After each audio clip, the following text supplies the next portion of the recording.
what up? Writers, you know, fellow battle rap enthusiasts and otherwise. Obviously, ILLMAC. I'm here with B. Dot. You know what I'm saying? Thank you for being the first guest, obviously. Absolutely. Shit, real quick before we even start, you know, this is episode 1 of Meanwhile on Earth, you know, coming to you via Ruin Your Day Studios. And, I mean, shit, I've been wanting to do a podcast for a long time, listen to a lot of podcasts and everything. And, shit, before we even started, you had asked me, you were like, yeah, what's your favorite podcast? I was like, shit, let's save it and talk about it. Because I know you had mentioned, too, you wanted to start a podcast. Absolutely. Some podcasts I listen to, it kind of depends on my mood. Mm-hmm. But lately, what I've been listening to a lot is between, like, you know, I listen to a lot of Rogan Experience. I think me too. He's great. Yeah, you know, he's up there. Even when sometimes I'm like, about certain things, but it's still just his podcast and the variety, the guests, and even how he conducts interviews. I really like. Duncan Trussell's Family Hour. I've been listening to. He's been a guest on Rogan several times. I think kind of rolls in that group. Also, Theo Von this past weekend. He's like another comic. His part, it's a whole different kind of vibe. He's hilarious too, but he also gets introspective on there. Those are probably the 3 that I circle around the most lately. But other ones that I listen to periodically, like Kill Tony, which is like kind of like a live roast thing. He's a comic and they do it live at the Comedy Store, and they have like different they just have draw names out of a hat. People sign up to kind of come do a minute, like an open mic. No, it's like you come up and do a minute of material, and it's like anyone can just sign up to do it, and then they kind of give feedback and ask questions at the end of every minute. It's in like podcast form? Well, it's at the Comedy Store, like a comedy venue, and they come up and do a set in front of an audience, and it's like a panel. Like Tony Hinchcliffe, and he'll have other guests on there, I think Red Band or whatever, and then they'll just kind of like give feedback on the person's set or whatever. But also like Sam Harris Waking Up. There you listen go. to I know. That's why I saved that one for last, because I knew you would. It'd be a good. I fuck with that one for sure. Yeah. What? So similar. So Joe Rogan, Joe Budden for sure. That's probably cliche to say right now because he's popular and shit like that. But I love how he conducts his podcast. Sam Harris, also Matt Dillahunty. He's, you're not familiar with him? No. So same type of atheist movement like with Sam Harris and Lawrence Cross, those guys. Yeah. Like he's part of that bunch. Gotcha. He has a podcast called The Atheist Experience. That shit is flames because it's like they take in calls from like religious people, primarily Christians. They take in calls and they like debate, you know, like over the phone. Yeah. Hilarious shit. I love this shit. I mean, but the purpose is just debating. Yeah, it's just thought provoking, man. I like to hear shit that's like in debate format. Just not even because I'm in agreement with this or that. I like to hear both sides. Yeah. Especially when it's like making sense and shit. So. And when you're like forced to defend your perspective or beliefs or whatever, is when kind of the most information is brought to the surface or valuable, you know. When you're pushed. Yeah. Originally, one of the ideas, I just didn't like it the way it sounded, and it had the word devil, but my original idea to call this podcast was like Devil's Advocate. Shit, because I don't know, I was like, it sounded corny to me, and there's probably other podcasts called that. Probably, yeah. But because I found that oftentimes when I'm talking to anybody who come off as like very sure about something, whether I agree with them or not, I find myself wanting to automatically look at things from the opposite, play devil's advocate, and look at things from the, and like, well, why this? Well, why that? Don't you think this though? Because and even if it's like I don't believe it, I naturally take this like, I'm like, oh, you're very set in that belief. Makes me automatically want to that's argue, dope though, because when you push somebody to their limit, you get to see if it's just like, you know, superficial top layer shit, or if they're really detailed and in depth with what they're talking about. You know what I mean? Exactly. And I do that a lot with, like I said, with people who I even might share this point of view, and I think it's even a way of like breaking down my own perspective of that, and kind of like they're there, but they're almost playing my perspective while I'm trying to pick at my own perspective on whatever it is. And then at the end of the day, it's growth. Yeah, exactly. Yeah, I definitely try to almost look at at everything from a perspective of not being married to like any point of view as far, and be willing to intake new information. Yeah, you know what I mean? Facts. This is intake facts. Yeah, I mean that's like what science is about at the end of the day. You can't be information can change. And shit can, new experiments can happen or new information can come in, and if you can't add that on, it's kind of like being stuck in any type of ideology. I think is like backwards at the end of the day. If you can't add to that perspective, then it's not any perspective to have. Yeah, nothing in life is locked in. You know what I mean? Right. Things, yeah. You have to be able to add to it. I definitely agree there. Yeah, I agree. Like having a malleable sort of perspective is definitely what I found. Yeah. Speaking of which, a fan wanted me to touch on this, but I already was like curious. Like I know this weekend, you're coming off of a battle with JC at Strike 2.5, right? Yep. First of all, dog.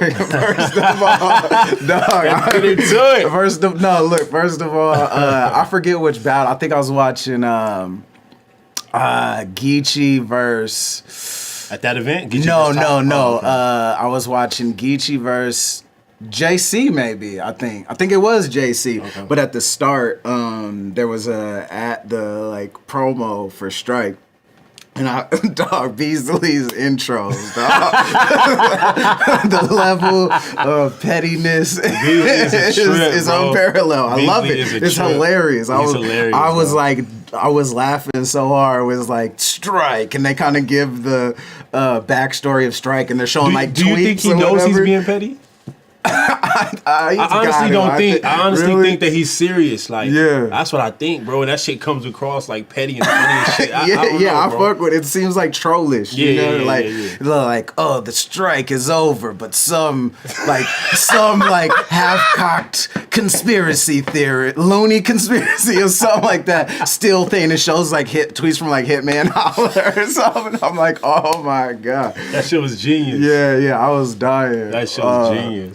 It's like I live streamed one of the small room events that Avo did for them out, and it's when Big K battled T-Top actually, and the intro the URL introduced Big K to the world. Since then, he's been on smaller leagues.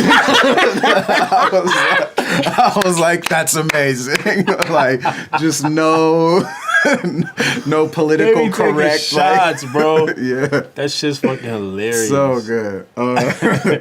But besides LSC Next mixtape being hosted by Beasley, how was that event and everything? I didn't get a chance to peep any of it. Yeah. Were you able to even enjoy some of it? Most of the times, I'm not able to enjoy a event when I'm battling at it. Yeah, I would say I enjoyed it. My first New York URL event officially, out there like that. I had the RB New York joint, but obviously, URL is a lot different. I was shocked that I thought it was gonna be packed out, but it was a big, pretty big venue though. So yeah, I think it probably could have held up to 1,000 people, probably 300 to 400 people. 3,000. It was huge, bro. Damn. It was fucking huge. I had to the stage to the bathroom was a fucking mile. Felt like I was going back. I was drinking water and shit, nervous and shit, trying to make sure my voice didn't get raspy. Right. For some reason, before all my battles, bro, whether it's because I'm sparring too much or I got into a fucking Loso's my guy, that's my brother, but we got into a fucking religious debate before my battle. So I'm already you feel me? So I'm dissertation on Christianity inspired by you feel me? And that's my guy. So but we had a healthy discussion, but it's we're going back and forth, so my voice is getting raspy. So I'm drinking all this water. I have to walk back and forth to the fucking bathroom. Which I think you can dry out your throat by drinking too much water before you go on. Probably. Because it's something about your body metabolize, how long it takes your body to actually metabolize the water to hydrate your throat or something. Yeah. It's 8 hours, like, you know, like be drinking the night before is what. Now, is the hot water shit a myth? myth? Does that really help your throat or not? I definitely do, like, when I do drink water before, like, performing or battles, I ask for, like, no ice or room temperature. And yeah, I mean, hot water What's and the tea science and behind shit. that? Like, the hot water. I think cold, something about constricting your muscles, which you think even when you work out, you don't want to work out cold. You'll pull something, right. but you want to warm up your muscle and you know, your throat, muscles, all that. Makes sense. Someone way smarter than you, I'm sure. Yeah. I never understood it. I mean, I fucking hate New York. Excuse me. I apologize, New Yorkers, but talk to him. I was outside walking around, bro, trying to find like a spot to just get some fucking hot water. I couldn't find shit. It was like everything is like compacted. You bumping into somebody here and there. Yeah. I don't like we that got shit. these $30 We Love New York shirts and like hot dogs made out of street rats. What do you want from me? Get the fuck out of here. That's how that shit felt, bro. Man, that's a grimy spot, bro. I ain't no front, but it's all love. I fuck with New York. But so you're drinking a lot of water. Yeah, I was drinking a lot of water. Shit, I guess I was just saying that to say it reminded me how big the fucking venue was because I had to keep, you know, fucking going take a piss and shit, walking back and forth. But yeah, that shit was huge, bro. But all in all, it was a cool event, man. You know, for the most part. Yeah. And how did you feel about your battle? I haven't seen it. I missed it. It was interesting, bro. I mean, I thought that I would get more reception. You know what I'm saying? Just I thought I've been putting up, you know, pretty decent battles this year. Putting numbers on the board. You feel me? It was a lot different than the RBE. The RBE crowd was the RBE New York crowd was a lot different. I hit the stage, and I think my first words in my round was like, New York, what's happening? And they went crazy, like, you know, that type of shit. Yeah. Because they're like, shit, it's our first time seeing B-Dot here in front of us. So the shit, you know. I think they pride themselves on being like unbiased, and ARP really pushes that narrative. Yeah, I think so. And which, you know, not to cut you up, but I think could play parts. You know, URL takes more of a combative sort of narrative. Like, you can't copy respect, the most authentic. So maybe that narrative gets pushed as far as the crowd. Because ARP, I think, definitely tries to push the, like, we even unbiased. And the with crowd, his like, introduction, too. Yeah? Because I remember now that you're saying that, I remember ARP's introduction was like, yo, show some love and respect. He came all the way from the West Coast. It kind of just changes set the tone. Yeah, you know. Not to say that, you know, Smack don't purposely doesn't do that. I'm just saying ARP goes out his way to do that. I agree. But yeah, when I hit the stage, man, you know, it was crickets. Only reaction I got was some red rag homies, some bloods. Like, they was in the front row, so I hit the stage. It was like, so whoa, blood, what's up, blood? So they was right there in the front. Yeah. It was like 3 of them. Yeah. And other than that, it was silent. So I'm chunking a piece to them and showing some red rag love. But when JC hit the stage, it was, you know, that's our guy. Yeah, you know. Yeah. And so, you know, it's just part of the game. You know, complaining, but how I feel about the battle, it's an interesting battle, man. I just feel like I thought my material was dope. It just, you know, if the crowd ain't there to react to your shit, they not, you know what I'm saying? The energy can be, I mean, that plays the biggest factor for sure. Yeah, you know what I'm saying? And, but shit translates differently on camera, like we all know, too. Yeah, exactly. When I watched it, I still felt how I felt, you know, about my material versus his. I thought he did exceptionally well. You know, of course, we know JC's incredible. You battled him. You beat him. Yeah. So, talk. Yeah, bro.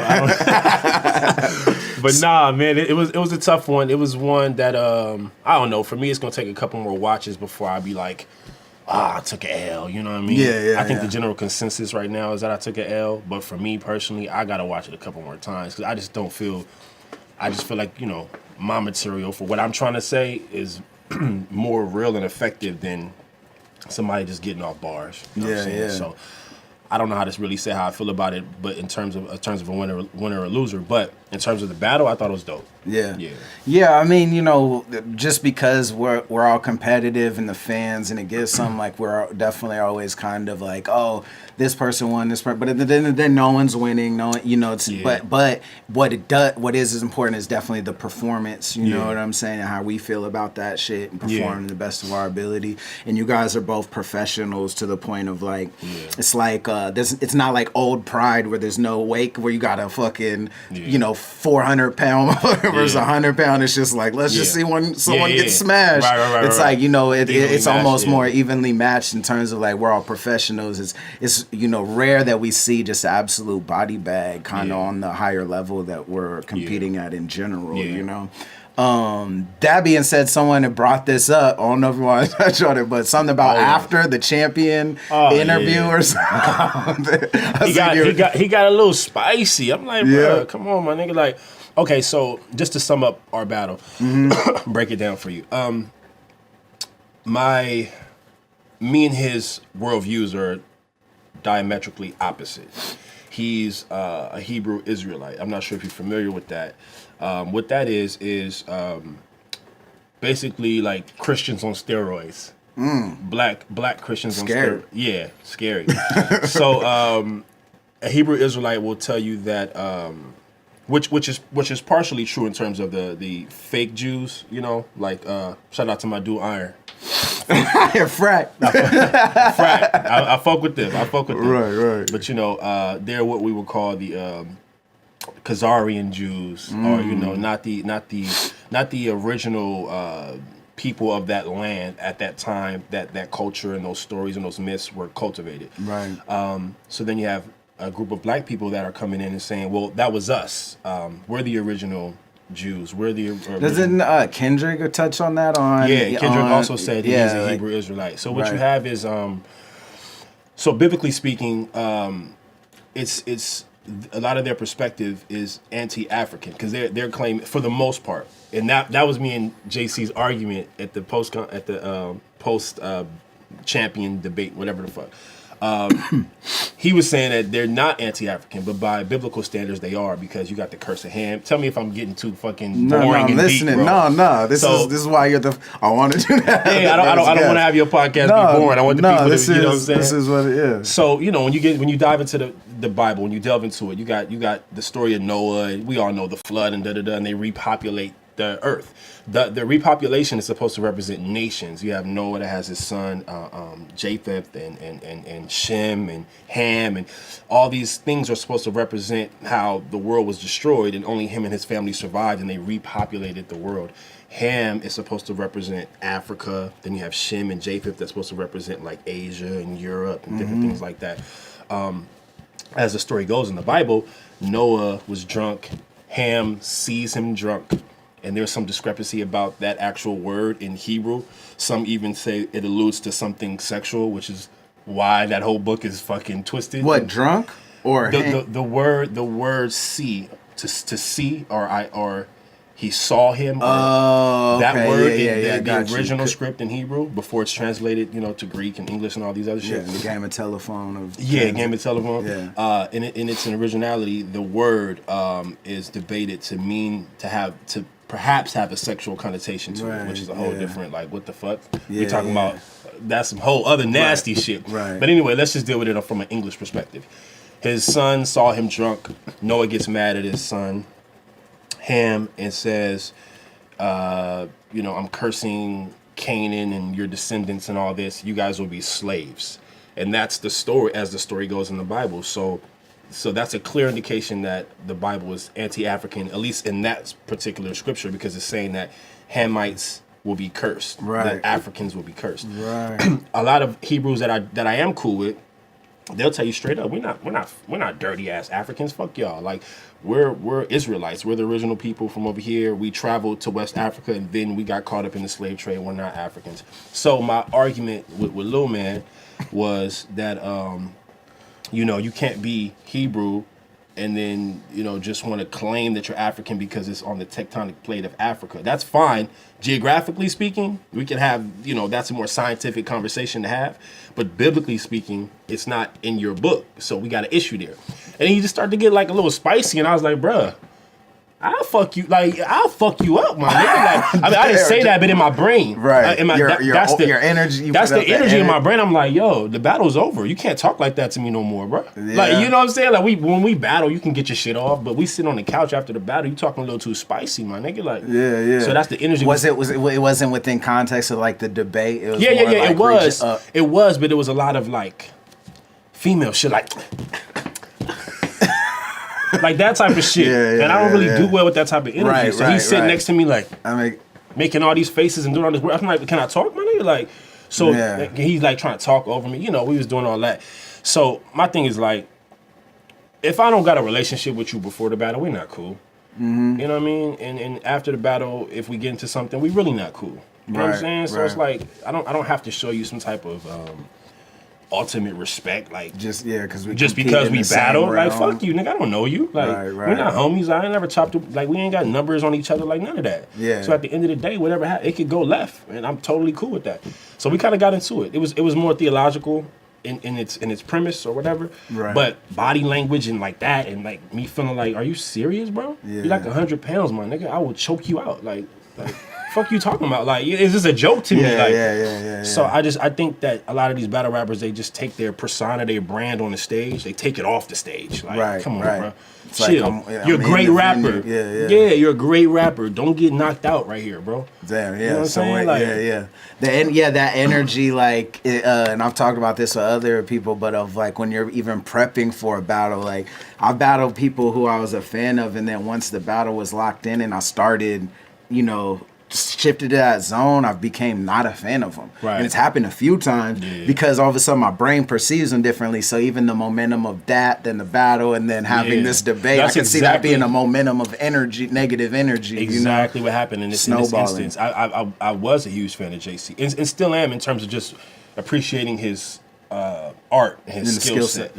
But you know, when you get to see people up close and see how they really get down, it's like, nah, you're not that, bro. You're right, and with battles too. I wanted to talk with you about this, like, because I see it happening all the time with your opponents too, like how you know, a lot of people will pick up, like, say, like, oh, like, you can't be both. You can't be like, y'all want to touch on this because I know, you know, it happens so much. I want to, you know, get your take on, like, you can't be like, you know, this street, you know, and still be like conscious and woke and whoop, you know what I mean?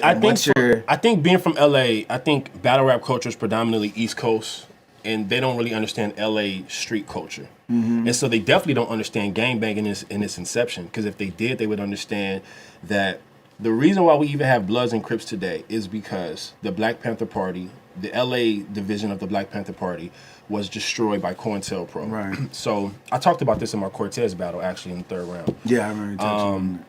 So Bunchy Carter there was two different organizations, black organizations. They had the Black Panther Party, and then they had Organization Us. These were two prominent, like, black leadership type of organizations within Los Angeles and Los Angeles County. Bunchy Carter, the leader of Black Panther Party,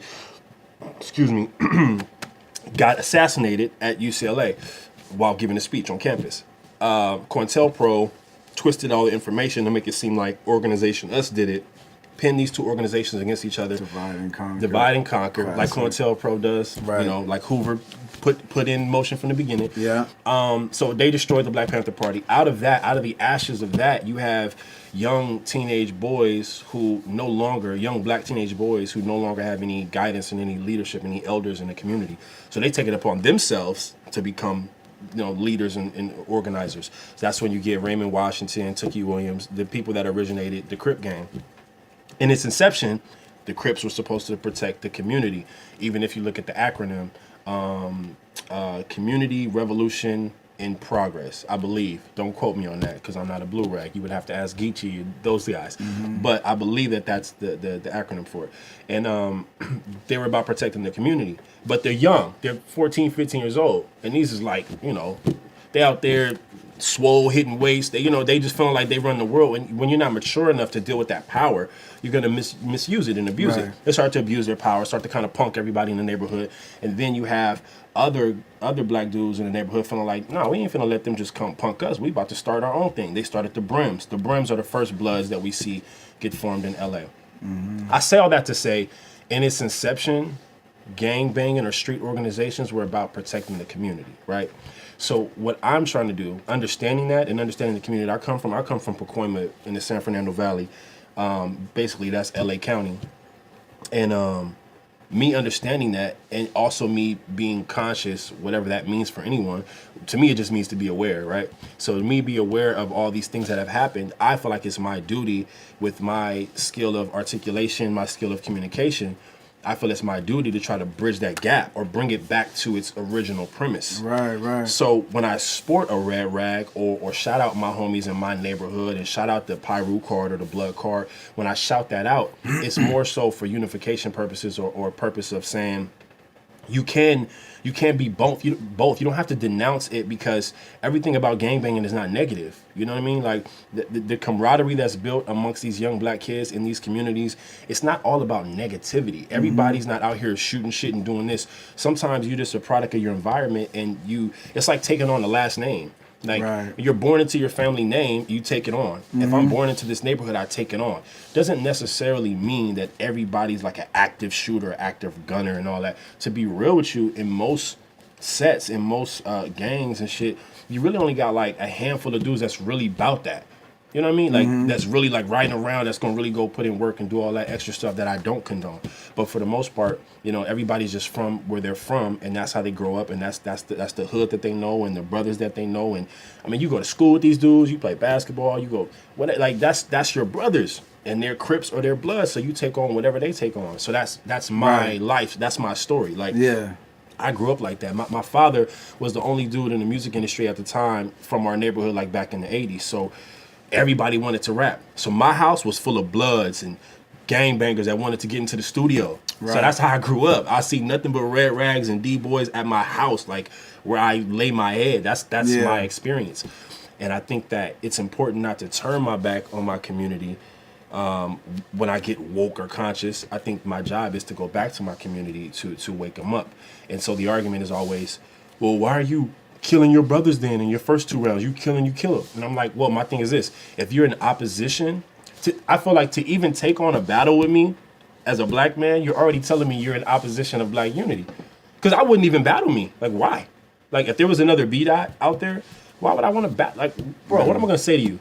So you're telling me you're about African liberation, whether that be in the diaspora here in North America or in Africa, you're pro-black, you're about black unity. Why the fuck would I battle you? Because battling you, I have to automatically create contention and create opposition. That whole negative energy thing, like we were talking about, So why would I do that? So when I feel like when somebody takes on it, when Smack or ARP calls you and you say yes to a beat-out battle as a black man, you're telling me that you're in opposition of African liberation from a perspective of unity for our people. That's how I take it. That might be, for most battle rap fans, that might be, oh, you're taking it too serious, but that's just how I take it. So therefore, if you're in opposition, then I'm going to treat you the same way a lot of my elders that came before me treated the opposition. Like, I always make reference to Harriet Tubman. A lot of people don't know this.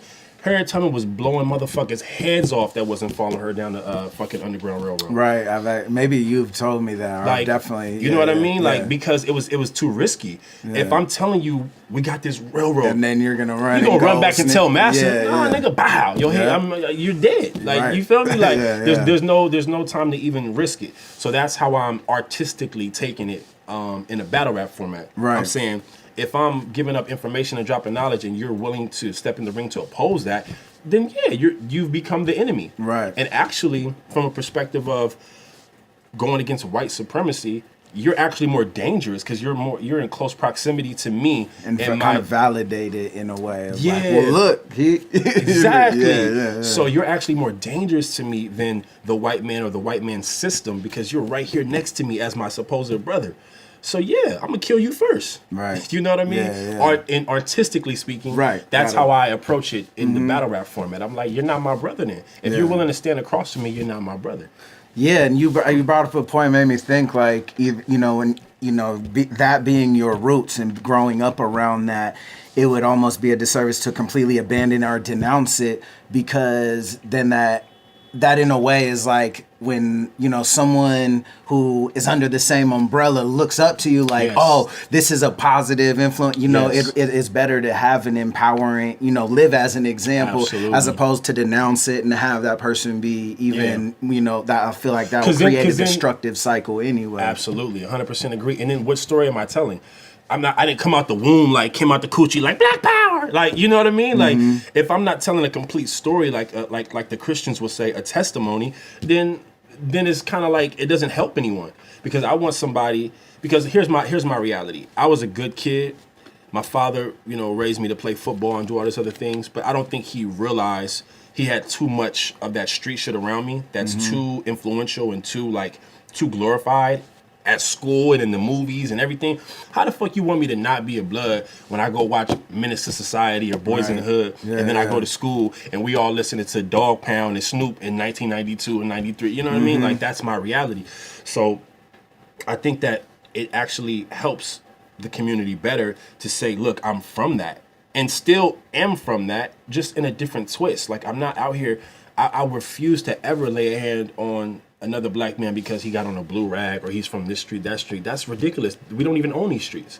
However, there's nothing wrong with being from street organizations if we twist the premise of it and the perspective that we have on what we're doing. My thing is, like, tribalism. Tribalism is a reality of human species. Without it, we don't even evolve or be here today, because we had to have small pockets of individuals that said, okay, we're gonna go over here and we're gonna get these resources. All right, cool. We're gonna go over here, because if we just stayed on top of each other, we would have just killed each other and destroyed each other. So having like groups and pockets of people, that's just part of our communities naturally form. You separate everybody or whatever, like communities naturally form. This is natural shit. I think it was Crooked Eye. It might have even been on a song we did. I can't remember what song. I think it was, but I'm reminded because you said something like this. But he said something about something is the noose they as the chain on us, and he's like something colors. Banging streets named after slave owners. Yeah, you know what I mean. That's the That's the sick shit about it. Right, no, that's the fact, bro. So in duality, you know what I mean. Like we've touched on that. I think just in random conversations, maybe even on Watch or something about not everything has to be polar, and the fact that you standing for what you stand for, and the message that you convey on stage or whatever, it in a sense like. Humanizes or normalizes, someone who, sports, who, bangs the same way in a way where like there's almost this, like, oh, that's what this group, that's what this person, this group of people is about. Right. I could be threatened or whatever by them for these reasons, but in a sense, you're kind of normalizing or humanizing someone behind that under that same umbrella. Exactly, because they get dehumanized and they get put into these boxes, and it's like, yo, these are still human beings. Like, don't think that. I mean, it takes a lot of either whether psychopaths are brought into this world. This is a whole different topic. I'm not sure if this is the facts yet, but some people say psychopaths are like, they come into the world that way. I'm not sure. Maybe it's environmental pressures or whatever. Right, there's certain psychological traits and shit, like they can do tests and find it early and shit. You know what I mean? So there's still science behind that, but I think it's unfair to just think that gangbangers are just savages. Like, they don't have feelings and emotions and like, you know what I mean? So what happens is, majority of the time, any issue between gangs is just this shit goes back to the 70s. You got gangs like Nickerson Garden bounty hunters in the Grape Street Crips. Like, they have a rivalry that goes back to the late 70s, early 80s. Like, some shit is just really difficult to get over, how you killed my uncle and then you came back and killed Kendrick say, you killed my cousin in 92. Fuck your truth. Yeah.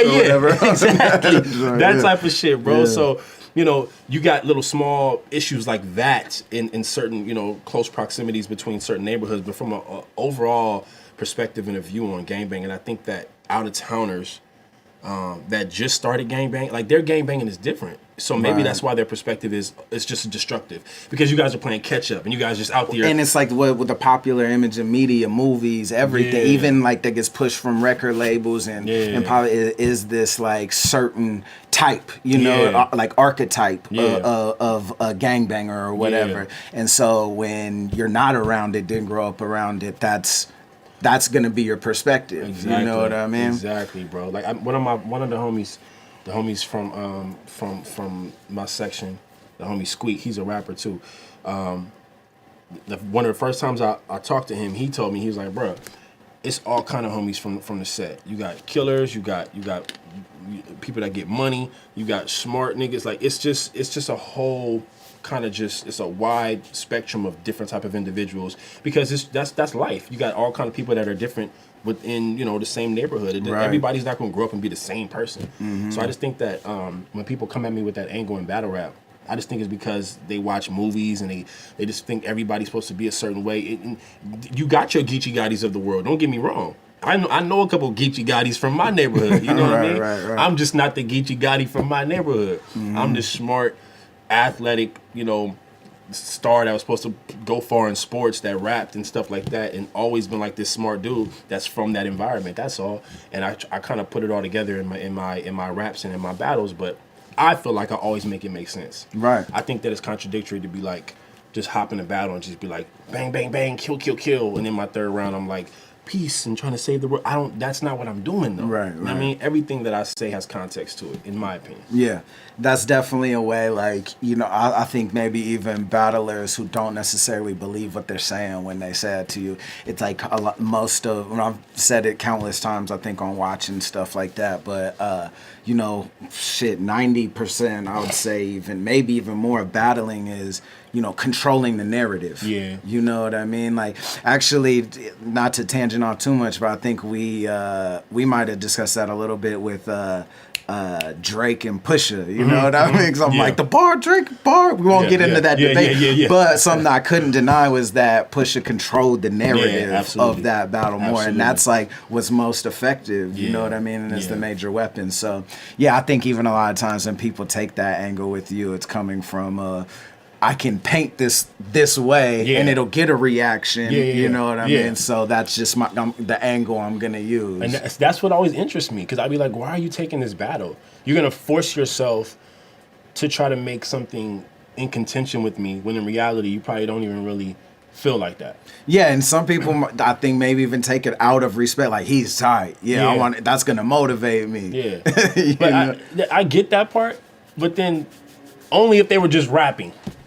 Like, only if they were just barring, you know, like arbitrary bars about whatever that they could probably apply to anybody. Yeah. When they battle me, they have to pick apart they have to try to, you know what I mean, do what I do in a sense. Yeah. And when they do that, I feel like they're forcing this idea when they know that's not the truth. Yeah. You know, but it's part of a lot of battling too, a lot of battlers shit. I've caught myself doing this, and I in battles where I don't like my performance, and I try to stay away from it now. But when you're preparing for someone and watching their battles and all this, it's easy to sort of mirror their style or feel like you have to outdo them at their thing. Like, oh, they do this, I'm gonna do this against them. Yeah, you know that's interesting, because that's how I started with JC. I was like, man, fuck this shit. I'm not rapping this slow. Because I was really about to rap like, I come through. You see that? And then this happened. Like, I was going to do that because like I know. Eight punches around with a lot of like. Yeah, you know what I'm saying? His whole style. I see, was it a blog or interview or something? Where was it? Was it on Watch or what? Maybe it was a blog where you were talking about like, oh, it was the leading up to the battle. I think the pre-battle interview. He's like, he can't just do this, pop his eyes out for 3 rounds. I'm different. That's really what he does. And not to take away his pen, because it's amazing. But, you know, just the style, like, just back to what you were saying about watching. I was watching his shit so much where I was like, damn, do I got to rap this fucking slow? Because I wonder how, you know, I'm more, if anything, I'm probably one of the fastest rapping motherfuckers in battle rap. And it's just natural for me, I guess. You got a lot of content squeezing, and that's like your natural sort of cadence. And for me, honestly, I think I would have a hard time remembering shit at a slower pace. Yeah. You know what I'm saying? Just for me, because it's like, what the fuck? I've done that in battles where I've slowed down, like, because that's another thing is there's certain times in battles where I've noticed someone can control the pace too. Yeah. And I've had moments where I've slowed down because I'm like, maybe I think I might be going too, I'm not even like a fast, you know, battle, but where I've kind of in my head made the choice to slow down. And then I'm like, that isn't how I practiced it. And like, blanked out, like wait, because it's not sounding familiar. It's like when you shoot a free throw, you know, they say do the same thing every time. Muscle memory. And it's kind of the same thing with prepping for a battle. So I remember changing my pace or something in a battle to sort of match the mood and kind of Didn't go well. Yeah, just blocking, forgetting everything. Wrong battle, but but yeah, it's interesting. It's why I love battle rap, because aside from, and that's not even the point of this whole podcast, but it's something interesting just in the psychology of it and the layers. You can really. There can be just the surface level, thing, but there's a lot of psychological layers and things, like even as fans, that when we watch battles, the information we're taking in. So, someone's body language, the power poses, the confidence in their tone, and like all this shit, and kind of how far you take that as far as like, the pre-battle, shenanigans as well, like in the mental warfare that goes on. That's like the shit I love and studying and kind of like getting a better grasp on, That's so true, bro. I always, even when I'm can't, maybe I'm not writing for this battle today or nothing's coming, but I'm like, watching YouTube videos on like body language or reading like 33 Strategies of War, smart, or Art of War, and I'm always just kind of you training gems mentally. Right now. You about to help a lot of battle rappers out, bro. I'm always sort of training in a certain way, whether if I'm not writing something, or still taking something in. Exactly, and training a different way, in taking new information that'll sort of add new tools to the kit. Very true. That's why I love that. It's multi-layered. Also, did you see? Obviously you've seen like the Body trailer, right? Yeah. So that comes out November 2nd. November 2nd. Are you gonna try to go to the premiere? I'm gonna try to go too if I can get in. I'm gonna see what's popping. But if you can get in, fucking ILLMAC, bro. They better let you in. I do got a couple lines in that bitch too. Oh, you in it, right? Yeah. Fire. Me and Thesaurus play almost like we always joke around calling it the two old men in the stands in the Muppets or whatever. Where they just kind of give context to a scene. I think it's dumb battling this female, and it like flashes to us, and we kind of give oh, this is happening, so this. Whatever, but it's pretty funny. But on that topic, and I think a fan brought this up as well, but I've seen it just because I've been tuned into like Shoddy and what's going on over there for my upcoming battle. But have you seen this too, Shoddy? The Versus. Have you seen that? Mm-mm. The trailer for it's a new movie called Versus. Okay. And it's like it looks eerily similar to Bodied, where it's like sort of. It's Shoddy plays kind of the main bad guy, essentially villain, kind of what Diz is. And then it's like the nerdy white kid. You see him like get introduced to battle rap and all this stuff, and it's a battle rap movie. And I think it just came out or is coming out or something like that. I heard about it too, Yeah, but it's right around the same time as Bodied. There's been a lot of like, back and forth with people about Bodied and it's this narrative. What are your? Have you seen any of that? Like, I seen a trailer. Yeah, I seen a little bit of that. You know me, I'm more like I like to get the full grasp of something before I give like a real opinion on it. Yeah. However, so you hate it? No.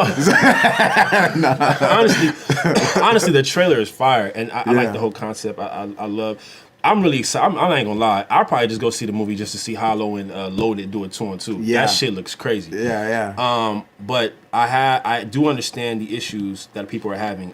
Me personally, I have to see a film or read a book or whatever before I give an opinion on it. Right.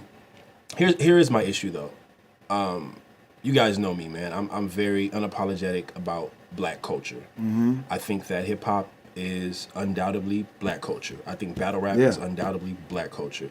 So I guess my only issue, I don't know if I have an issue yet because I'm not sure of how the film, really incorporates these perspectives. I don't know if it's about this nerdy white kid that knows that he's kind of cultural appropriation type of situation going on.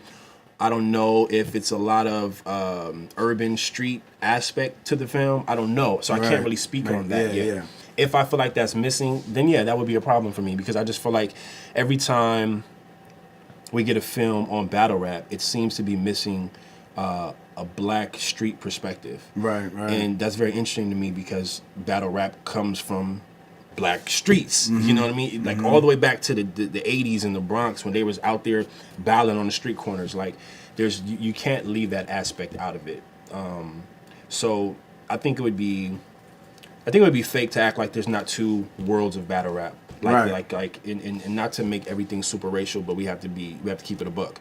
There's like a white battle rap world, and then there's a black battle rap world. Right. The white battle rap world, it seems to be more multisyllabic and jokes and shit. The black battle rap world seems to be really street, gun bar heavy. I'll kill you. I'll do this. So I just think you can't.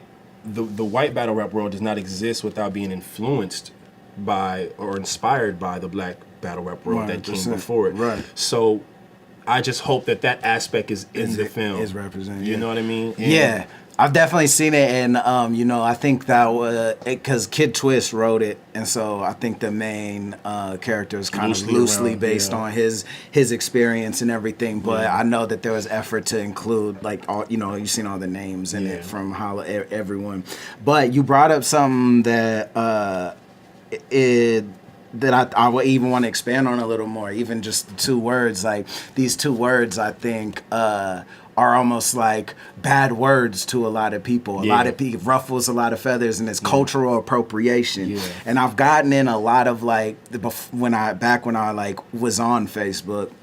I would get in these arguments with people because, I 100% agree. Like, we can all, I feel like we should all be able to agree, yes, hip hop, black culture, battle rap, all that is under that same umbrella. Right. But, what I find is a lot, what I remember is a lot of people's arguments, being like, well, it isn't black culture when I go to make a song. I don't think, I'm doing a black culture thing. And no, it's bigger than that now. Like, it's all of our thing now. And the metaphors that came to mind, I'm like, look, man, because you can make carne asada, taco or something doesn't mean it ain't Mexican food. Right. It's still, and you can enjoy it, and you might be able to make it very well. But at the end of the day, it's still Mexican food. Absolutely. You know what I mean? Absolutely. And it's the same thing, I feel like, where... I think the layer that happens in this situation is the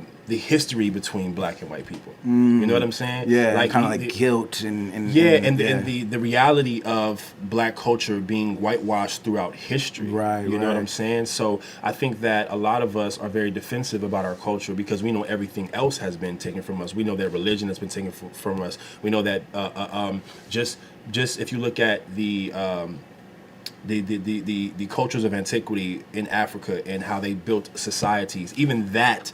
The thought process that Greeks were the first to create the best society, when we know ancient Egypt and many other African civilizations predated that. So just this whole concept of the whitewashing of black history comes into play in this scenario when we deal with black culture. I think that a lot of us, at least people that are cut from my cloth, we take it very seriously. And I think some white people don't understand that. They think it's always this fight. I don't have to fight with you about what's mine. I just want you to respect it. You know what I mean? Black culture is black culture. And not even, I don't even want to use the word black. It's African culture, because if you study the inception of hip hop over here in America, it's derivative from African cultural rituals and things of that nature, and just the rhythm of it and everything about it, the drums, that's where it comes from. So, just to no one's saying that white people can't partake in hip hop. What we're saying is that the representation of it is eerily similar to everything else that black people have gone through in this country and in the world, where we know something is ours, but then it gets presented as like it's not. Right, and that tends to be a theme, with cultural appropriation and things across the board, even native struggles, everything. It's let me, white culture being let me, Eurocentric culture being well, let me take the good parts. Yeah. This is all of ours. That shit over there, that's undesirable, that's theirs. You know what I mean? That's a trend, historically across that map that we see from you know, even like holistic healing and shit like that. It's like, oh yeah, like a white person doing yoga and like at Whole Foods, like that's like man, we're getting smart now, huh? It's like, that's been existing for thousands of years. You're literally talking about people's lifestyles. Like they've been doing that for thousands of years, and now you're doing it like it's some new hippie trendy shit. Right. You know what I'm saying? And it's like, oh, everything else, like, you know, like example, like native culture, like everything, like, oh, they're kind of little, you know, it's like mystifying and sort of like dehumanizing in a way of like, let's take these parts, but everything else is whatever. That's you know? exactly what it is. Yeah. So I think that's part of the discussion. It has to be. It can't be overlooked. Like we cannot play, you know, this political game where we want to be politically correct or be soft on these issues. White people historically have stolen a lot from indigenous people. Black culture, hip hop culture is another example that if we don't protect it and say it's ours, it can happen on a mainstream level. You know what I'm saying? Like this movie, like other movies, like the Shoddy movie, the Body movie. It's cool for, you know, white people to make movies and all that. I think that it might be a resource issue. I'm not sure. I'm not sure why there hasn't been a black battle rap movie made yet. I would just hope that anybody that is making a battle rap movie pays homage to the inception of battle rap, and it's somewhere in their film, you know, that makes it make sense. I don't know. Right. No, yeah, I think that makes sense. You know, I'm hyped to watch it again. Like, you know, just different. It's like every time the second time you see a movie, you pick up different things. But so you've seen it before? Yeah, I seen it. I seen it at one of the festivals that they premiered here in LA a while back. But they definitely acknowledge and talk about race, like that's a major theme throughout the movie. When he was sitting down at the that's table, kind of like the main sort of like, you know, spine, I guess you could say, of like the movie is a lot of those type of discussions or whatever. So I'll be interested even, you know, when I watch it back with sort of a new perspective. I was in there though, like fucking watching it like it was, because there's a lot of battle footage in it. It's a lot of you know, that's like even like what 8 Mile. There's a lot of story accented with battles. This is a lot more like battles accented by a story. You know what I mean? But that's actually dope. Yeah, I was in there like reacting like it was a battle though. Like I forgot I was in a movie theater, so I was like, "Woo, fire!" And like no one. It was like a couple other people kind of reacting the same. You know? See, but that's dope. Like, it's dope though. I think it's gonna put more eyes on the sport. You know what I mean? The funny thing I think though, I see a lot of battle rappers like in defense of it are saying, why are you guys mad about this movie? This is gonna bring more people to the sport. I'm like, but you still gotta be good at it though. Right. You know what I mean? Like you acting like because this movie is gonna do numbers and bring more attention to battle rap that's gonna help your career. You still got to be dope at battle rapping, bro. Like, if you suck, it don't matter. Like, you know what I'm saying? I just think that's personally funny. I ain't going to say no names, but I seen a couple people acting like this movie's going to help their personal career and get them booked more or some shit. I'm like, bro, you still trash, bro. Like, you know what I'm at saying? the end of the day, that just means more people going to realize you trash. You feel me? Like, come on, bro. Yeah, that, something... Like when I was, you know, originally from Portland, right? Yeah. And you know, it had basically, to summarize what I'm getting at, there's this like almost like small city kind of complex sometimes I feel like, but a popular thing that I'd always see is like, you know, the mentality of like, oh, like crabs in a bucket, like we all gotta band together, whoop-de-whoop, like come on, we gotta support each other. And I'll be like, oh yeah, you have a show tomorrow. Like it ain't, we gotta support each other, is come support me. Right. You know what I mean? Help me get on your level that you work yourself up to. Yeah, and it's always sort of that, or I notice a lot of times kind of in that similar, those sentiments are usually echoed by someone. It's not like, we gotta do this, it's like, support me. Me, but there's this kind of like, you know, thinly veiled like disguise about it of like, oh, we all gotta build. You know what I mean? It's like, man, like if I got a Thai restaurant over here and you got one down the street, I'm not gonna send people over to your restaurant. This is still competition. We could be friendly. We could build. We can even have a cookout every now and then that we both. But at the end of the day, we're competing businesses. Like, it's almost like some socialist shit in a sense. Like people want to, you know, battle rap socialism and shit. But it's like, bro, you gotta you gotta put in your own work, man. Battle rap is competitive, so it's about you and your skill set. This ain't no fucking kumbaya. We all bro. Yeah. You win your battles, you get your battles booked, and you elevate your name, your brand in the game. It's that simple. And that's one thing that I see you doing too is like elevating your brand, where I feel like a lot is missing in a lot of battle rappers.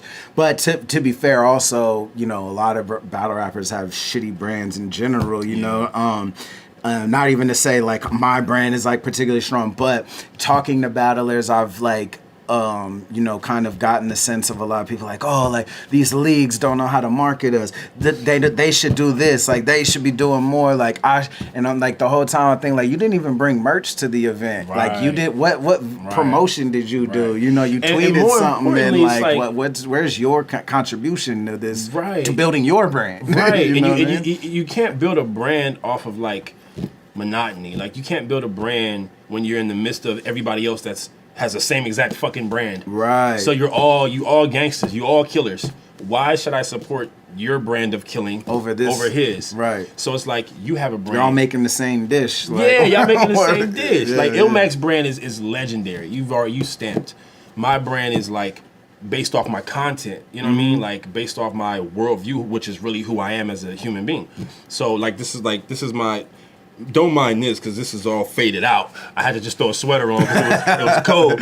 But my brand is dope, man. Kinfolk Clothing. So that's my brand, right? And it's obviously, as you see, it's based off my worldview. Right. You know what I mean? So somebody like Geechee, he got the mafia shit, the use a bitch hats. Like it makes sense. It's based off his brand that sticks out. Yeah. So these guys. And there's that element of like, authenticity that you just get whenever you're with Geechee. He's like the funniest dude, but it all makes sense. Like the energy, everything matches up, and that's like where a lot of people even who rap about whatever it could be, nerd, you're a faggot type shit, you know what I mean? Or it could be like the more hard gun street rap, like. But on both sides, there's a lot where it's just like what you're saying sounds good, right? I don't believe you, like, or I don't. Even if I'm like, that was technically good, or that's entertaining. It's like I don't. There's differences of resonance, of feeling and brands. And you can't fake that. Right. You either got that or you don't. Right. You know what I mean? You can't even teach that one. Right. Yeah. I think like step one is who are you, and what's that narrative and what you portray. Like you said, your worldview is tied into your battle rap brand, like that is consistent, Geechee, same thing, and shit, even like honestly shit with battle rap in general and like choices being made, like me, I tried to make the choice a long time ago to not do certain things, even when they're trendy, of like the race card, like battling an Asian, I'm gonna do that, even though like that's hell of acceptable in this point in time, or take the obvious approaches to a lot of people, because I was always like, that's like lazy writing, and I've always I wanted to be an author before making music, so dope. I didn't know that. So it was like I've made the choice to be like more of a stickler for writing and actually saying something, or having some kind of underlying tissue of like about my worldview in a way, not that every battle I'm in there like I get it. Yeah, definitely.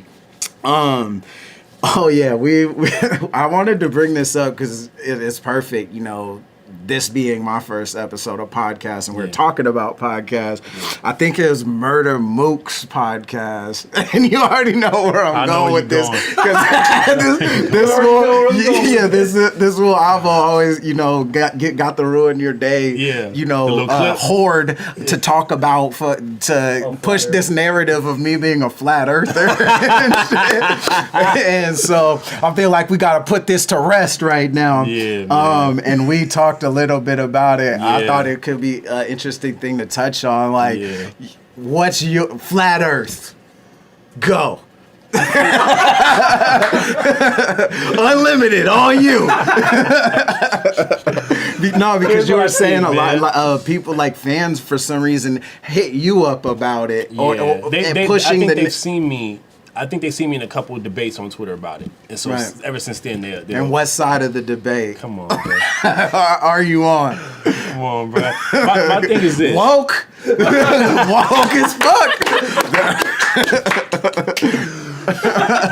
this is what happens in this new age of information and easily accessible information on the internet.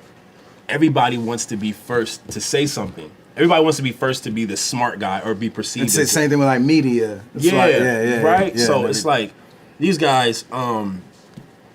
The flat Earth theory is presented in such an easily digestible way to be regurgitated back out, to the masses, like you're dropping some new knowledge on somebody. So I think that's shoot a bullet. Yeah, shoot a bullet. What did he say? What did he say, Avo? God damn. Is it the boat? Did he no, say no. He something said about the boat? Shoot a bullet up in the air. Shoot a bullet in there. You know exactly where I'm going with this. So everything you've ever been told to lie. Yeah. Boom. Boom.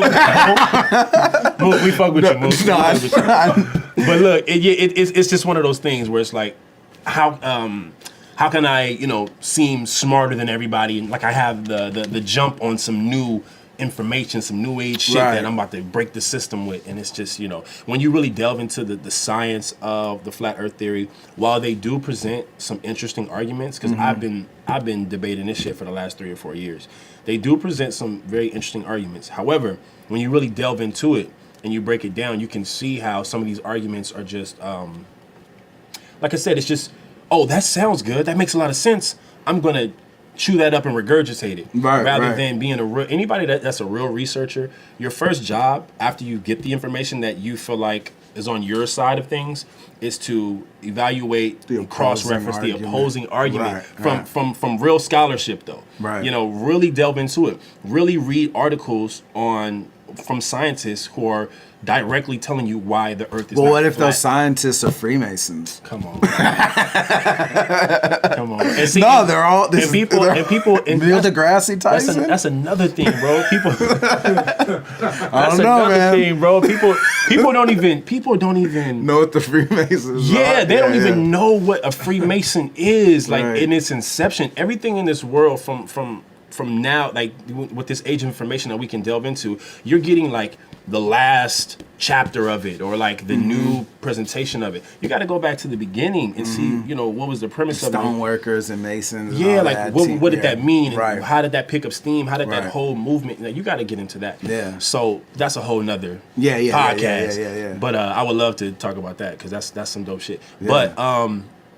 But where was that? But basically what I'm saying is, the flat Earth. The Earth is not flat, and it's not perfectly a circle either. Right. If and this is where it gets into religion. What I find is that most of the flat earthers that I come across, they're religious.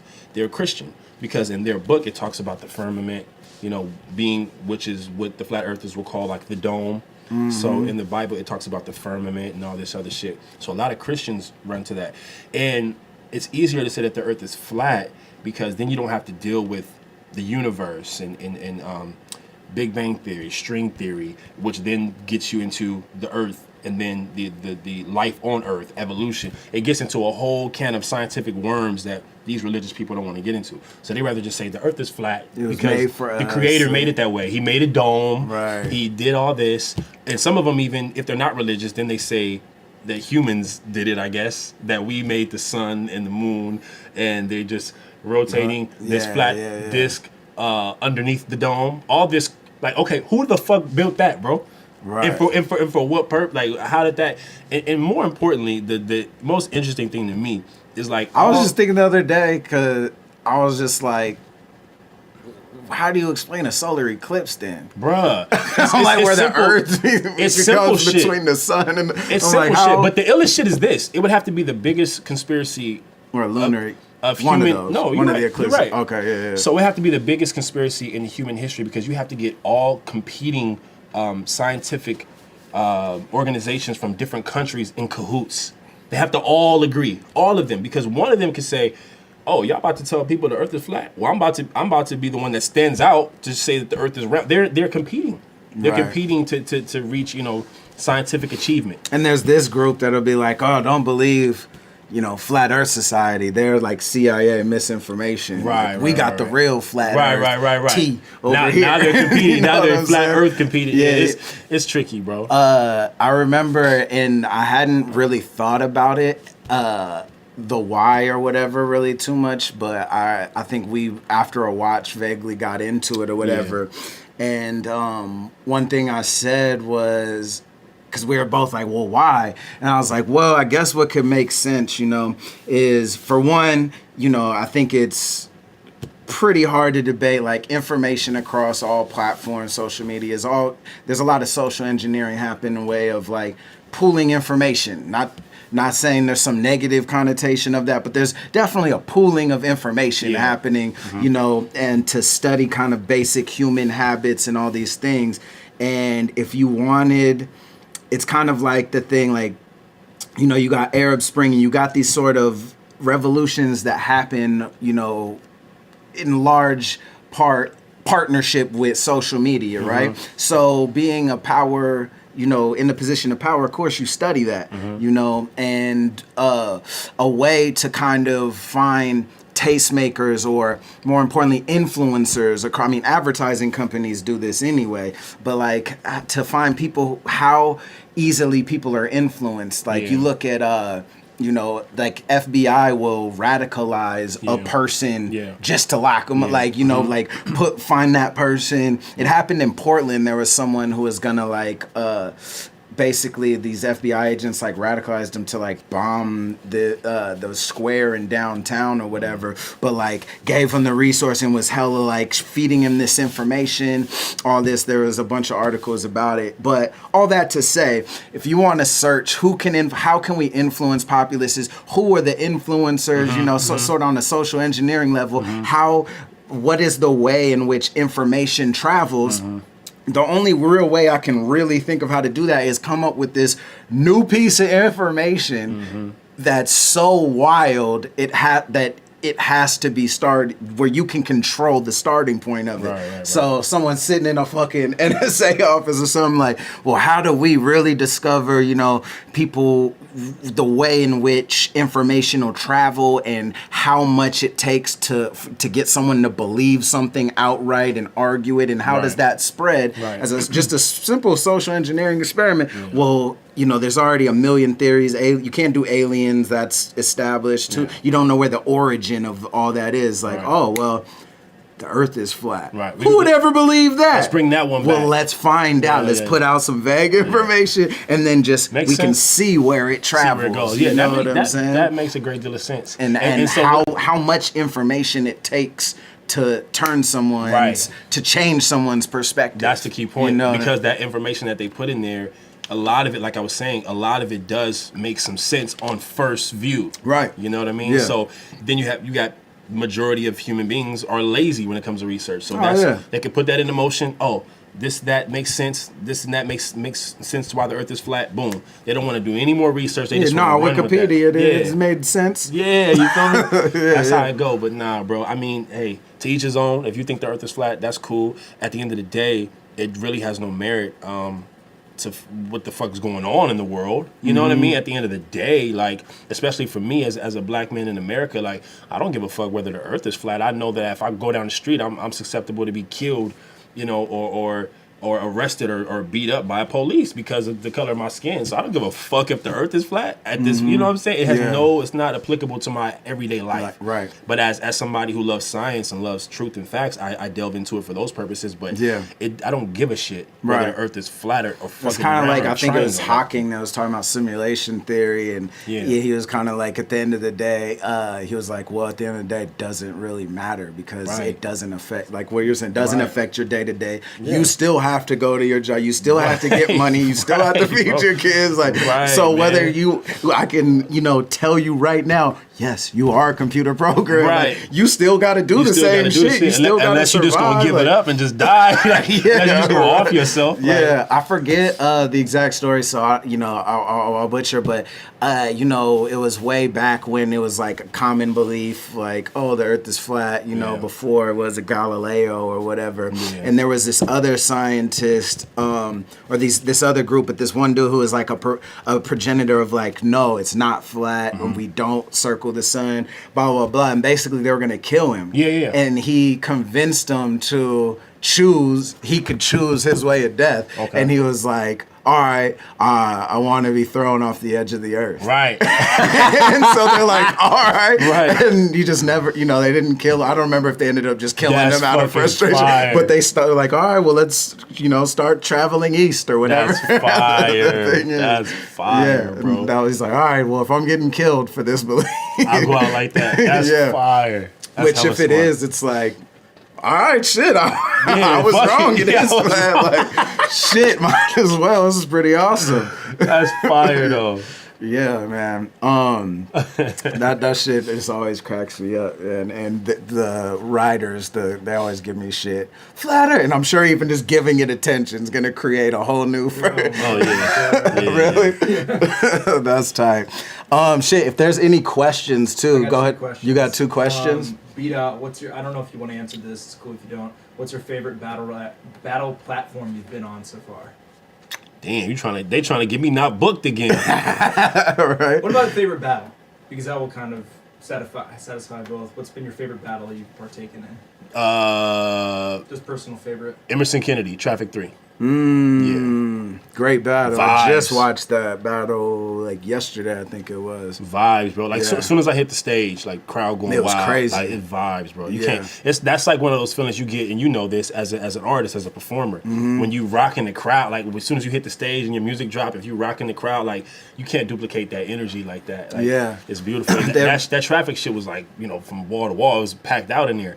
So when you got that type of energy, like as soon as I hit the stage, they was already giving me that type of energy. So for sure that one. It's almost like a different space that you operate out of when you get that certain feeling. Sure. I've definitely had battles or even performances where I'm like, I'm performing, I'm aware this song, but then there's those that it's just like almost out of body experience, not to like make it too. No, that's what fact, I mean, bro. That's how it be. I know what you mean. Where it's just you just kind of go into a zone and you're just there, like in that moment. No, that's how it be. That's dope. That was another question. Where can we get the B-Dot merch at? Oh, let me give you I don't want to butcher the site. Let me look it up for you. 1 second. Appreciate that, man, whoever that is. For real. Much love, bro. That's your hat too, right? Yeah, this is the hats too. That's tight. Yep. Let me get the official site. Who's Fixk? You said what? Who's Fixk? What? You're saying you're woke as Fixk. Oh, you're stupid, bro.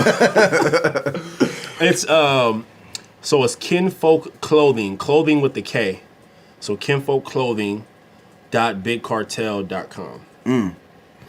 And while we're on that subject too, you got, what's up with the music? What's next? What's the next moves? So right now, I think I pretty much say this every time, man. I'm trying to get out of this deal, man. So I got some other opportunities on the table with some other independent labels that are interested.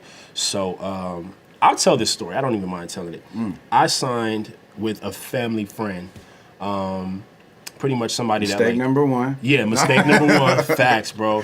But for me, being in the music business so long and having so many bad deals and so even when I was a gangster you want someone rapper, to you know what I'm saying? It felt better this time, especially because I'm a conscious rapper now. Whatever. When I was a gangster rapper and just rapping about random bullshit, that was one thing. Now it's even harder to get a deal or harder to get somebody to invest in you because they're like, they're like, I'm not gonna see no money from this. You fucking attacking white supremacy? Like that's how we get paid. Yeah,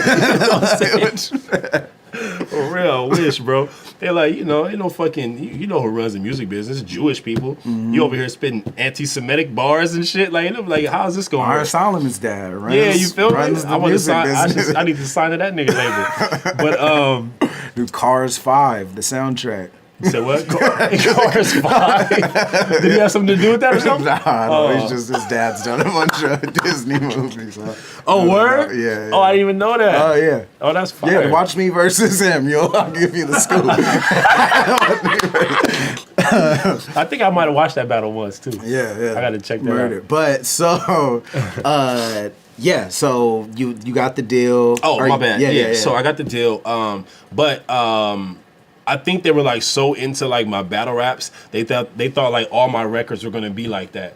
And I'm like, no, it's almost like what I was just talking about. I gotta tell the whole story. I gotta tell the wide spectrum. So I'm gonna have songs talking about gang banging. I'm gonna have songs talking about relationship shit. I'm gonna have songs. You know, I'm gonna cover who I am as a human being. Like, because for me, and you probably feel the same way as an artist, music for me is a way to release. Like, a lot of my shit is introspective. Yeah. Like personal shit. Like, I got a song about some personal shit that I wouldn't even talk. I won't even have this conversation with my mother. But I felt more comfortable rapping it. Nah, yeah. You know what I'm saying? 100%. Yeah. So, I think that they were like a little thrown off by that. I think they wanted all my fucking songs to be like militant, blah, blah, blah, blah. And I'm like, bro, first of all, that's actually not a good idea because it's not going to help you sell any records, you know what I'm saying, as a label. And second of all, it's not who I am. I'm going to have my Black Power shit in there, but I'm still me as a human being, and I still want to get shit off my chest just as an individual.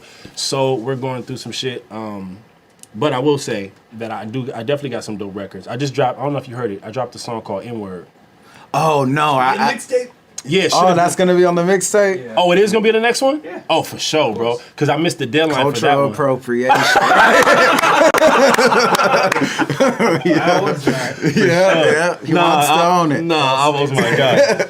I was my guy. Hey, you gotta put your song on there then. No. Avocado. You got it, yeah. Dope. We're gonna put it at the end of shit. this podcast. I'm gonna hit up Jeff Hamilton to send it to him. Everybody tweet Avo about his record. Don't let him slip off this. Nah, so that's dope. Yeah. So yeah, no, and I noticed that within music too. It's like, you know, we want. In a way, there's this compartmentalizing that always happens. Like, for one, that's all our brain does, is it's a compressing machine. Yeah. It compresses information down to a fucking, like, even me looking at you, it's like my brain shrinking down a wave file to like an MP3 to understand there's so much more information going on, you know what I mean? And it's the same thing, you know, music, labels, all these things, like, and it's something, honestly, that I feel like sometimes I struggle with, because if I look at a lot of, like, you know, movements or artists, you know, getting popping, it's like you can kind of say, oh, this is that person, this is that type of rap, this is this is that, and kind of, you know, compartmentalize everything, which is, you know, kind of, I think, what you're talking about with the label, you know, like, oh, okay, I get this person's narrative, you know, 6ix9ine, the troll, you know, this sound music, even someone like Kendrick, who is also very multifaceted, you can kind of say like, oh, okay, you know, came from that background, you know, kind of the smart, good, you know, kid good in that kid, city. that says it all right there. That album title, you know, Nipsey's kind of like, oh, okay, the, you know, comes from that background, but raising up, you know, and the hustler, you know what I'm saying? I get it. And we can all kind of place the, you know, put everything into kind of a neat box. Whereas, like, say, you know, just to personalize it, even with my music, sometimes I make this, you know, ratchet type song, and then I make this, and then at the end of the day, I feel like I'm pretty versatile where I can make so many different sounds. Then I look at everything I got, 30 songs for it, and I'm like, I don't know what to. Should I just take these type of songs, put them out, put them on a project, or should I make a well-rounded project? But that might come off as just too, you know, not being cohesive. Bro. Like, and I struggle with that a lot as an artist. Same boat. Let me tell you like this: I probably have 30 records, maybe 15 to 30.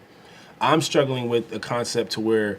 I wanted to break my album into 3 EPs because what you were just saying. I've been thinking about like chapters almost. You know what I'm saying? Because it's like I have like 5 or 6 records talking about my relationship. Yeah. Then I have 5 or 6 records talking about gangbanging and street shit. Then I have like another 5 or 6 or 7 records talking about, you know, white supremacy and what black people go through. Now it's like, do I take the best out of the bunch and make an album? But even then, it's still kind of all over the place. Because you're listening to one record, and I'm rapping to the females, oh, that's dope. Then the next record, I'm mad as fuck about some, you know, institutional racism and shit like that. Speaking of him. It's like, I need love. The next joint, it's like, wait a minute. No, same thing, I swear to God, I have like a bunch of, like, I have a project worth of songs about, you know, relationships. Like, that's been a tumultuous journey for me. You know, and then I got these other kind of deeper, you know, introspective songs, and then I got like the bar, like, you know, side, and then, you know, the kind of turn up more 667 influence like sound and everything, and I'm like, same exact quandary. You know what I mean? Where I'm like, do I parent? But then, and one idea I had was like, well, maybe like, you know, I'm trying to get into the mode of like satiating my writing. You know, I've been really having more of an urge to write, you know, like whether it be a script or a movie or a book or whatever, or like just small pieces. Like I've been with, so I'm like, maybe, you know, I take the best of the bunch and then write a storyline that kind of incorporates them all, kind of narrated or something. Man, same exact shit I told myself. Yeah. I said there has to be a way to narrate this thing. Mm-hmm. And so, not to give away any gems for any other artists, but that are out there trying to figure this out, because I don't want nobody to take my idea, but fuck it, I'm going to say it anyway. One of my ideas was poetry. You know what I'm saying? Particularly like female poetry. In between some of the records to make it a little cohesive and tie shit together. Like a female doing poetry? Yeah, like a female doing the poetry. Sort of like almost like narrating, but poetically. Right. You know what I mean? So I've reached out to a couple females that I know that do Finesse. You guys know Finesse. He knows Finesse. You know Finesse? Yeah. I reached out to Finesse. A couple watches, I think. Yeah, she sent me some shit. Yeah, I have. So I'm probably gonna have her on my joint. So that's an idea that I had to make it all cohesive. But it's tough, bro. Yeah, it's tough. Like I can't even imagine. And the thing about it is, we don't really get that type of help that major artists get. Yeah, because people don't know that. They'll come through and be like, well, this is how we need to put you. You know, like more of this, less of that. Yeah. Second album. Right. You know, and even not even from the business perspective, you get somebody like Kendrick that has a Dr. Dre he can go ask. Right. You know what I'm saying? Like it's like, bro, you get somebody like J. Cole that has a Jay-Z he can go ask, or you know, it's just like, bro, we're in there just doing this shit. You know, not to say that we don't have those creative capabilities, but it's like it's a lot easier when you have people who have successfully done it. Yeah, to the tell team you and guidance. These records will work. You know what I mean? So I'm in the same boat, bro. Same. Yeah, and I swear, like like I've had this same thought of doing the like. I'm just gonna do EPs and just group all this. I'm like, this is my heartbreak / new beginnings record. And this, I've said the same shit, bro. Yeah. Same and then the next day, shit. I'm like, no, I can't do that. I don't. And I'm such a lover of albums, bro. Like I just love like great conceptual albums. Yeah. So. And then there's this new thing though with these EPs. They seem to be successful. People's attention spans are shorter. So short. Yeah, you know what I mean? Yeah. So that's fucking me up. Like, nah, I want to create there's no third verses on songs anymore. Bro, you know what I mean? That I'm a victim of that right now. Like me too. A lot of my records too. are 2 verses, and I'm like, what's going on with me, bro? Yeah. Like I write 2 verses, and I'm like, nah, that song's dope. Dumb. Cool. Yeah. 3 minutes. Yeah. 2:45. Yeah, you feel me? You know, 3:20 max. Same like on a shit, slower bro. tempo. I think the only record I have that has 3 verses is the one I just dropped, the N-word. You gotta check it out. It's pretty dope. Mm-hmm. It's about my confliction with the word. You know what I mean? Like I don't know if I want to say it anymore while I'm trying to be pro-black, but that's my personal conflict. You know, as a black man. You know what I'm saying? Like I grew up saying nigga, and now I know that it's not. We can twist it and play with it like it's a term of endearment, but at its core, it was meant to destroy us as a people. So I have a record about like how I feel about it, how I feel about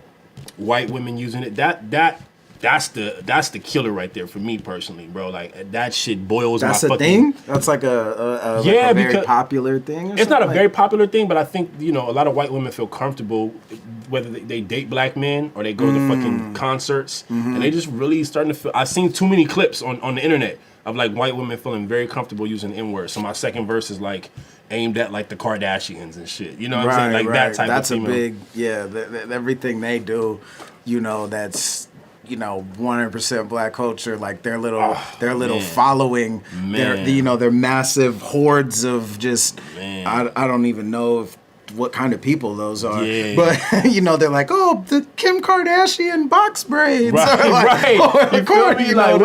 it is. Like, who was it? One of them that did that, where it was like major musicians, like Biggie and like Tupac shirts and shit. That was the little Kylie bitch. Yeah, I was just like, what? Yeah, like bro. Taking talented people's work. And you feel me? It's weird. That type of shit. And then the last verse is me like really like saying I want to give up the word, and I actually even changed like the tone of my voice to almost like I'm whine, like it's very whiny, like I'm conflicted, like that's a little bit of like some of the bars in there, but like you should check it out. I want to see your opinion on it. It's pretty dope. Yeah, definitely. And I definitely will. And on that, and y'all should too. And on, where is it? Where it's on my SoundCloud right now. I wanted to put it on Tidal and all that shit, but like I said, I'm caught up in this fucking situation. Yeah. But it's on my SoundCloud right now, which is soundcloud.com/king dot. King Dot. Yeah. Boom. And in this same, I know I remember a fan asking this like on the way. And I hate asking this question in a way, but it'll be good to address. We're on the topic because it's almost cliche, like the whole battle rappers making music, you know, and our battle rapper. It's kind of two parts actually, like, you know, address the battle rap music stigma, if you will, and then also kind of the difference, you know, or if there is a difference in sort of how you create in terms of battles versus music. Yeah, I'm gonna keep it a buck. I think the stigma is real. Yeah. I think a good portion of battle rappers don't make good music, and I think it's because they battle rap too much. It's a whole different thought process, you know this. Like, 100% the train of thought different. is like, your brand is to be destructive, and then you get caught up in your own brand, especially if you're not really that. Fans' expectations. Yeah, you get caught up in being this gangster, because let's be honest, gangster rap is dead. Like, you know, in the industry, like, there's no more, like, gangster rappers. If anything, gangster rappers are selling a lavish lifestyle, but it's not like, I'm a killer, like Rick Ross. He's a gangster rapper, but he's like a drug dealing kingpin.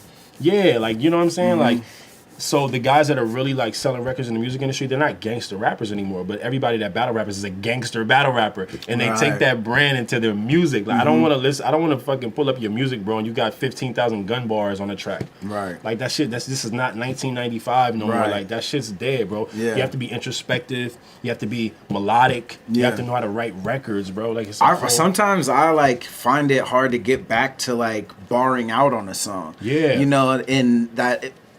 For a long time, you know, I feel like I've been making music a long time, but I feel like, you know, in a way, I agree and almost have a different perspective as far as it, because what I realized probably like, I don't know, like 2 years ago, fault, and it's still real quick. Oh yeah, no. Can problem. we do that? Yeah. It's all good. One second. You're good.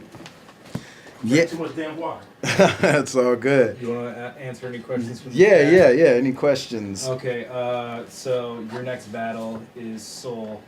Right, battling Soul on Shoddy Horrors League Premier Battles December 1st. And I know they're going to have a pay-per-view. Are you talking with them about doing it? We'll see. But I know they want to have a pay-per-view, so you'll be able to watch that. Just not sure where it'll be available. I'm sure it'll be on their website and everything. Premierbattles.org or something weird. I forget. Look it up. Or maybe it's .co. Yeah. Anyways, I'm excited, man. I think Soul is really dope. I've had respect for him for a long time. And people been wanting to see it for a long time, you know? Not to interrupt you, but what about LSC versus Jersey? Have you heard about this? Yeah, I think I seen Diz or some. I seen some fans, I think, at me on some debates on that LSC versus Jersey. Who's that? Like Surf, Twerk, RYD, Arsenal, Suge. Yeah. I mean, who's gonna set it up? Let me know. Yeah. I'm always open. For that. Who would I take? I seen me rematch. Nah, man. I think Geechee Arsenal could be dope, and if that was the case. I think Geechee and Surf would be. Geechee and Surf. For real. What about Diz has been wanting Surf? I feel like for Diz and Twerk. Yeah. I could see that. I don't know. I think I seen a few fans say RYD.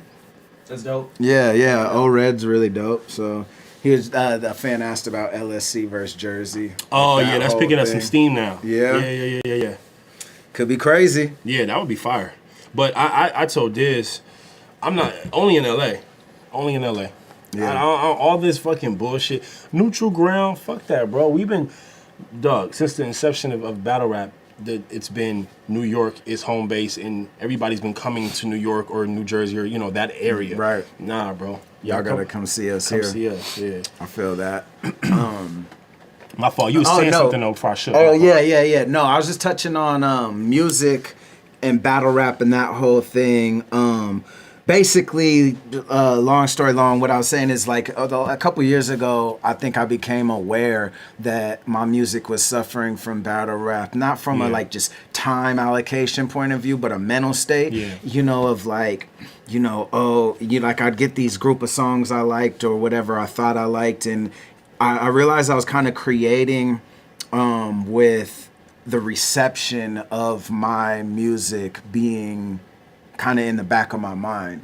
And so like having a battle rap fan base, like, oh, I need more bars on this, or I don't know if I want to put that out. It's kind of vulnerable and battle. And like, I always tried to pride myself prior to that and being like, nah, I'm dope at music and whoop de whoop. But then I realized like, a lot of this old music, I'm like, this just sucks. Like, and I'm realizing why now. I wasn't creating from a raw point of view. And it's still kind of like a muscle that I try to exercise of like, because I'll find myself snapping back into like, oh, well, should I put more of this out because of, you know, what these certain expectations or whatever.